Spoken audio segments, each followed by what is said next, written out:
Le ministère de l'Administration du Territoire et de la Décentralisation vient de bénéficier d'10 véhicules 4x4. C'est un don de l'UNICEF. Ces véhicules destinés aux agents de la décentralisation permettront la supervision et la coordination des activités dans les communes de convergence. La remise officielle a eu lieu ce mercredi. Le compte-rendu de Mohamed Damaro Camara et de Lamine Silla. 10 véhicules 4x4 sortis d'usine, ce geste de l'UNICEF vise à soutenir les actions de décentralisation du développement dans les communes de convergence. Ceci va supporter le travail qui se fait sur le terrain. La supervision est une partie très importante du travail qui est fait de manière décentralisée. Et les véhicules vont améliorer la mobilité du personnel de terrain. Mais aussi, ces véhicules vont aussi supporter la coordination au niveau central. Ces communes de convergence au nombre de 40 sont des zones d'intervention des partenaires au développement. Le général Bouré Makandé, ministre de l'Administration du Territoire et de la Décentralisation, a exprimé toute sa reconnaissance au donateur qui n'est pas à sa première action. Nous ne sommes pas au premier cas en l'espèce. Au mois de février de cette même année, 185 motos AG étaient également offertes aux agents de santé communautaire et aux relais communautaires dans le cadre de la promotion des actions du même PNAC par l'UNICEF. Au nom donc de son Excellence, professeur Alpha Condé, président de la République, au nom du Premier ministre, Dr Kassori Fofana, chef du gouvernement, il me plaît aujourd'hui de dire un grand merci à l'UNICEF Guinée. Les directeurs de cabinet du département sont les principaux bénéficiaires de ces véhicules. Eux, les coordinateurs du programme de travail dans les communes pilotes de convergence, ont été invités à la gestion efficiente des engins. Le ministère des Mines et celui de la Justice ont procédé au lancement des travaux de l'ex-FGM repris par la société Achapura Guinée Ressources Sarl à Fourekaria et la cérémonie a regroupé les cadres et populations de la localité. Reportage Babou Kondé et Alcéni Camara.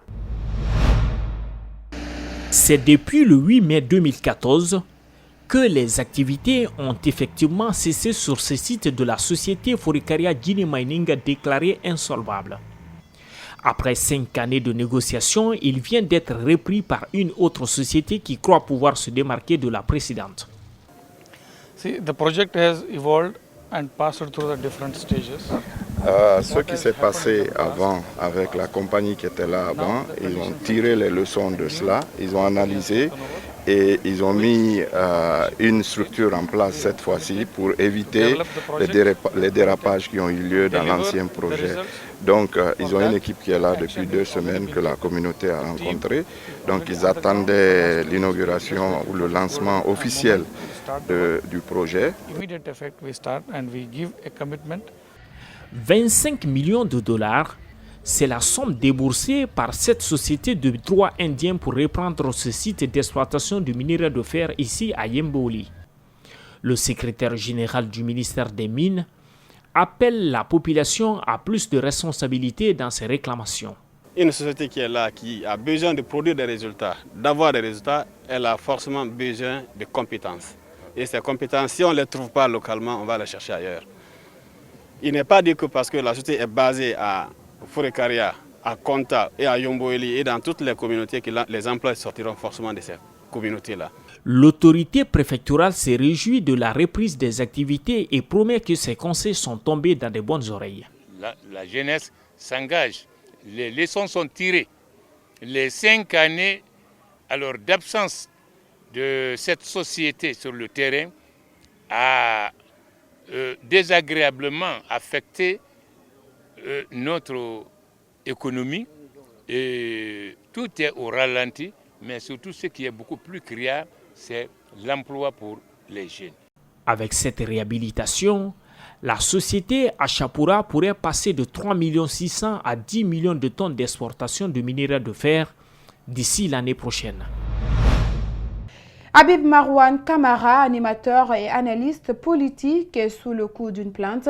Il est accusé par le directeur national des impôts d'acharnement et de diffamation par voie de presse et sa comparution devant le juge d'instruction est prévue ce 10 juillet. Idrissa Bari et Lamine Silla sont allés à sa rencontre. Il dit être tranquille. Suivez. Les années judiciaires se poursuivent contre les hommes de médias guinéens. Après Mohamed Bangoura, directeur de publication du site d'information musekguinée.com, c'est au tour d'Habib Marouane Kamara, animateur d'émissions à la radio Nostalgie. Ce dernier est accusé par le directeur national des impôts d'acharnement et de diffamation. La plainte a été reçue au tribunal de Kaloum et les deux parties se présenteront devant le juge d'instruction le 10 juillet prochain. Mais l'analyste politique dit être serein. Je suis tout à fait heureux parce que ça va être une première expérience pour moi d'affronter la justice de mon pays avec un grand espoir que toute la vérité sera dite. Et comme l'a dit quelqu'un d'autre, il ne faut pas avoir peur des lois du pays, il ne faut pas avoir peur de la justice de ton pays, il faut juste avoir peur du manque, d'un quelconque manque de sagesse de la part du juge. J'espère que la vérité sera dite parce que je suis fort de mes arguments, je suis fort de mes preuves. Tout est parti des dernières manifestations des femmes de Fria qui réclamaient le départ de la préfète de cette préfecture de la Basse-Côte et de cet autre article publié sur un site d'information sur le dysfonctionnement au sein de la Direction nationale des impôts, signé de ce journaliste. Des articles dans lesquels le natif de Fria s'est senti touché. Habib Marouane soutient être en possession de toutes les preuves de ce qu'il a avancé dans ses papiers. Le problème, c'est ailleurs. La façon dont peut-être ils veulent avoir toute la presse. Moi, je ne suis pas de ce genre. Je ne suis pas ce journaliste qui court derrière l'argent. Non, ça ne me ressemble pas. Je suis à la recherche de l'information. Quand j'ai l'information, je n'ai aucune complaisance à la publier. Je la fais en toute lucidité, en toute tranquillité, mais aussi en toute responsabilité. C'est ce qui est recommandé. Le reste, dire qu'il faut avoir des positions connivantes, non, je ne verserai pas dans ça. Ça ne me ressemble pas et ça ne me ressemblerait pas. Ces derniers temps, plusieurs journalistes subissent des pressions judiciaires. C'est notamment le cas du directeur de publication du site d'information Conakry Live qui a passé plus d'une semaine en détention, malgré la loi qui dépénalise les délits de presse en Guinée. Et les États-Unis ont célébré ce 4 juillet le 243e anniversaire de leur indépendance, un moment historique et plein de symboles. Et il est de tradition. Chaque 4 juillet, à l'ambassade des États-Unis en Guinée, une cérémonie est organisée à l'occasion de rappeler les liens d'amitié et de coopération entre les deux pays et le compte-rendu de Mohamed Damaro Kamara et Ibrahima Sengsouma. Les États-Unis ont eu 243 ans ce 4 juillet. À l'ambassade du pays en Guinée, représentants des institutions nationales et internationales, corps diplomatiques, ministres du gouvernement, acteurs politiques et de la société civile ont assisté à une célébration plutôt sobre. L'ambassadeur Enchou, qui fête pour la première fois l'indépendance des Luandestiens, s'est dit marqué par la présence de ses convives et pas seulement. J'ai pris beaucoup de plaisir de faire connaissance avec des Guinéens, des ministres, chefs d'entreprise et membres de la société civile qui font avancer le pays. Jusqu'à présent, j'ai noté deux choses essentielles au succès de la Guinée: accroître les investissements et adhérer aux principes démocratiques et au respect des droits humains. À l'ambassade, nous réalisons à quel point ils sont importants, non seulement pour encourager les investissements américains en Guinée, mais également pour permettre aux entreprises guinéennes de prospérer. Pour la Guinée, les États-Unis sont d'un soutien constant et considérable dans son essor. La ministre de la Coopération internationale et de l'intégration africaine a tenu à le rappeler. Étant l'un des partenaires privilégiés, les États-Unis interviennent dans plusieurs domaines de développement de notre pays. De la réforme de services de sécurité, facteur de progrès, à la consolidation de la cohésion nationale, socle de paix durable, en passant par le renforcement des institutions républicaines, garantes de la bonne gouvernance et de la démocratie, les États-Unis ne ménagent aucun effort pour promouvoir la stabilité et l'essor de l'économie guinéenne. Par ses propos, l'ambassadeur des États-Unis et la ministre de la Coopération internationale et de l'intégration africaine ont renouvelé et rappelé l'importance des liens d'amitié et de coopération entre les États-Unis et la Guinée, une histoire qui n'est pas prête de s'arrêter. Et oui, c'est désormais possible. Un vol Conakry-Lisbonne à 599 $, une première dans l'histoire de l'aviation civile guinéenne. Air Portugal, puisqu'il s'agit de lui, a atterri ce mercredi à l'aéroport international de Conakry avec à son bord 183 passagers.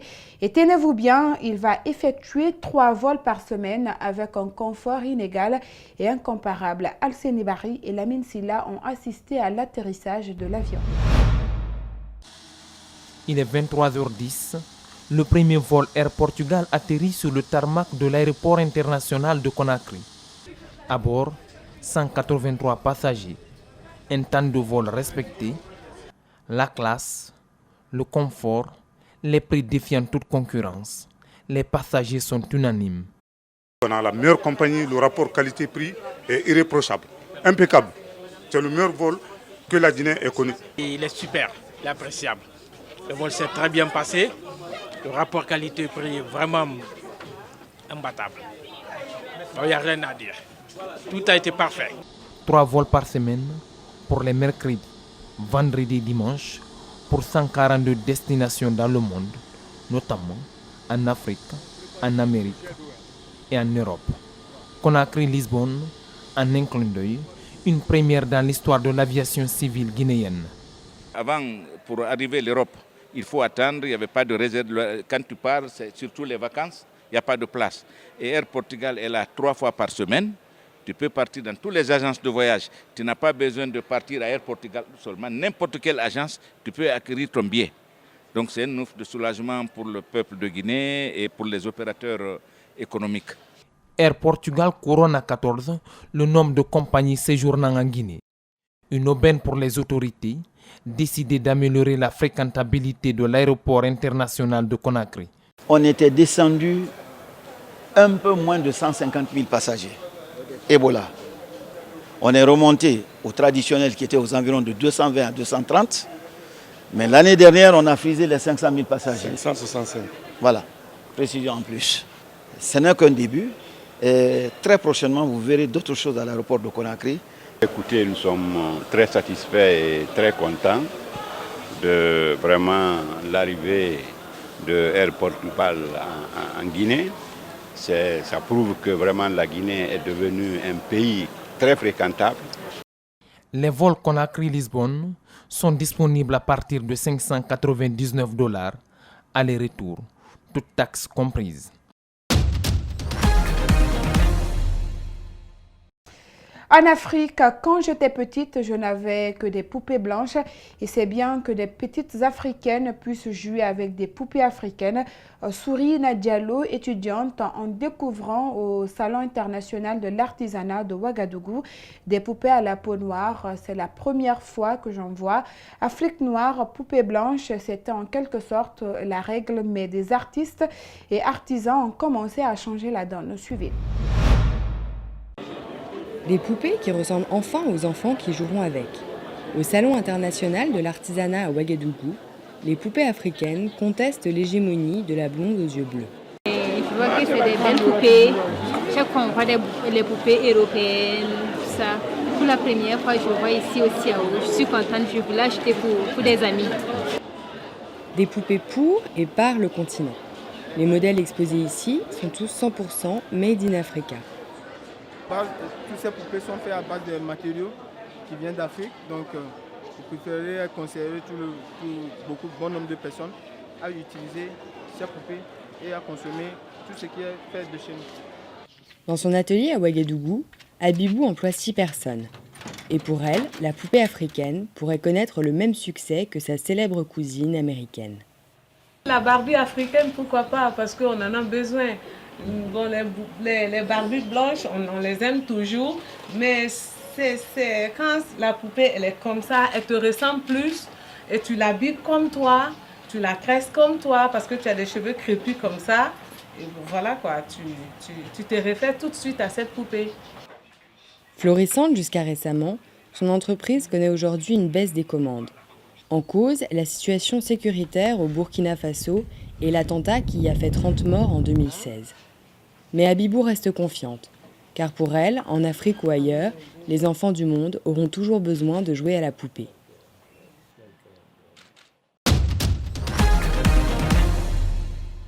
Jean René et Pompadour Picor sur le parvis du tribunal d'instance de Rochefort, alors que se tient le procès de Maurice accusé par des voisins de chanter très tôt le matin. Ce coq de l'île d'Oléron, hissé en symbole de la ruralité, n'était pas à l'audience pour cause de fatigue et la décision sera rendue le 5 septembre. Voici le coq Maurice sur l'île d'Oléron. Il a reçu une plainte pour nuisance sonore. Au fait, Maurice est accusé par des voisins de chanter trop tôt le matin. Son procès est ouvert ce jeudi. Au tribunal de Rochefort, ses propriétaires sont venus défendre son droit de chanter. Mon coq, il ne me gêne pas, il chante. Et je me dis que c'est très bien, ils vivent la nature. Les coqs ont le droit de chanter. Les coqs ne chantent pas de 4h30 du matin jusqu'à indéfini. Ces arguments ne satisfont pas les plaignants qui souhaitent retrouver leur tranquillité le matin. Les résidences des plaignants se trouvent à quelques 2 mètres du poulailler de Maurice. Une affaire banale dans certains pays, mais ici, sur l'île d'Oléron en France, l'affaire prend de l'ampleur et elle est même devenue le procès de la ville contre la campagne. Non, mes clients ne reprochent pas au coq de chanter. Mes clients, ils cherchent à être tranquilles le matin entre 6h30 et 8h30. Ils souhaitent pouvoir dormir. Le poulailler est à moins de 3 mètres de leur chambre et ils sont perturbés par le chant du coq comme ils pourraient l'être par les aboiements d'un chien, par le bruit d'une tondeuse, par le bruit d'un moteur. Le coq Maurice n'a pas assisté à l'audience, jugé trop fatigué par ses propriétaires. Mais Jean René et Pompadour, 2 autres coqs, étaient là pour le soutenir. La justice va-t-elle interdire à Maurice de chanter ? La décision sera rendue le 7 septembre 2019. Et voilà, c'est cet élément qui met fin à cette édition d'information réalisée par toute l'équipe technique et rédactionnelle. Merci à tous de l'avoir suivi et bonsoir.